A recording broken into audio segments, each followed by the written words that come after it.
প্রতিবাদ করে আক্রান্ত তৃণমূল কংগ্রেস সদস্যের স্বামী বারুইপুরে। দক্ষিণ 24 পরগনা জেলায় বারুইপুর থানার অন্তর্গত বেগমপুর গ্রামে 58 নম্বর বুথে তৃণমূল কংগ্রেসের সদস্য বিজলি গায়েনের স্বামীকে মারধর এলাকারই বাসিন্দা নকুল মণ্ডলের। এর আগেও মারধর করেছিলেন নকুল মণ্ডল। সকালে গৌর গায়েন পিয়ালি বাজারে যাচ্ছিল, এমন সময় নকুল মণ্ডল গৌর গায়েনের গাড়ি আটকে আচমকাই হামলা চালায় বলে অভিযোগ। লোহার রড দিয়ে মাথায়, হাতে, কোমরে আঘাত করে, এর সঙ্গে গলায় চেপে ধরে শ্বাসরোধ করার চেষ্টা করে সে। আরও অভিযোগ করেন বন্দুকের মাথা ঠেকিয়ে গুলি করে দেওয়ার হুমকিও দেয় সে। স্থানীয় বাসিন্দারা চলে আসলে মারধর করে পালিয়ে যায় নকুল মণ্ডল। গৌর গায়েনকে তৎক্ষণাৎ স্থানীয় বাসিন্দারা ও তার স্ত্রী বিজলি গায়েন বারুইপুর থানায় নিয়ে আসে। বারুইপুর থানায় একটি জেনারেল ডায়েরিও হয়।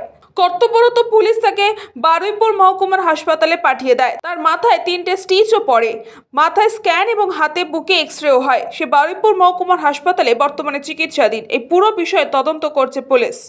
সময় বাজার করতে যাচ্ছিলাম, হঠাৎ হাড়ালে বাড়ি নকুল মণ্ডল। ও দীর্ঘদিন ধরে আমার সঙ্গে আগেও একবার গন্ডগোল করেছিল। রড এবং মেশিন সবসময় ওর কাছে থাকে, তো নিয়ে এসেছিলো। এবার আমাকে দাঁড় করাতে বললো, আমি দাঁড়ালাম।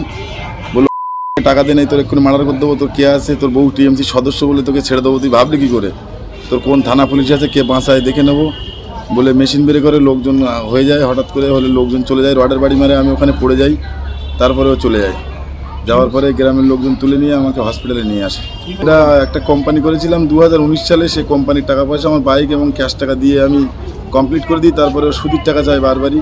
এটা নিয়ে আমি প্রশাসনের দ্বারস্থ আরও অনেকবার হয়েছি, কিন্তু আমার রিসিভ দেওয়া হয়নি। এখান থেকে আরও মাস 6-7 আগে একবার গন্ডগোল হয়েছিল। আমি অনেক জায়গায় লিখিতও করেছি। বারবার এই সমস্যা নিয়ে আমি ভুগছি। আমার জীবন যখন তখন নাশ হতে পারে, এইভাবে হুমকি দিচ্ছে বারবারই। মানে 2 লাখ টাকা আমরা দিয়ে দিয়েছি, উনি বলছে আমাকে 5 লাখ 4 লাখ, মানে যখন তখন হুমকি দেয়। সেবারও আমার সাথে এরকম গন্ডগোল হয়েছে চাষ করা নিয়ে। ও যখন তখন মানে মারবে, মেয়েদের কোনো নিরাপত্তা নেই আমাদের গ্রামে। ওটাই করে, যখন তখন মানুষের কাছ থেকে হুমকি দিয়ে কেউ জায়গা নিলে তার টাকা দিতে হবে, ওর দালালি দিতে হবে। যখন তখন ও যা খুশি তাই করবে, টাকা চাইলে ওকে টাকা দিতে হবে, নাহলে রাস্তায় কাউকে যেতে দেবে না। বাবলু প্রামাণিকের রিপোর্ট, নিউজ পঙ্গ টাইম।